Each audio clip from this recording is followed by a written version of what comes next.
अस्सलाम वालेकुम दोस्तों, आपको मेरे प्यारे भाइयों बताते चले कि रावलपिंडी में जो नाइट बसंत हुई है तो दोस्तों क्या ज़बरदस्त किस्म का माहौल देखने को मिला है। तो दोस्तों जैसे आपको पता कि पूरे पाकिस्तान में बसंत का आगाज़ हो चुका है, तो रावलपिंडी ने एक बार फिर दोस्तों पाकिस्तानियों के दिल जीत लिए। रावलपिंडी में दोस्तों बहुत ही कमाल का माहौल देखने को मिला है, ज़बरदस्त किस्म की पतंगबाजी देखने को मिली है रावलपिंडी कैंट में।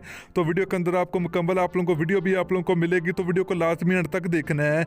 तो दोस्तों उससे पहले अगर आपने अभी तक इस वीडियो को लाइक कर किया तो वीडियो को लाइक करें, चैनल को सब्सक्राइब करें, बेल आइकन जरूर इनेबल करें ताकि आप लोग मजीद पतंगबाजी की वीडियो मिलती रहेगी।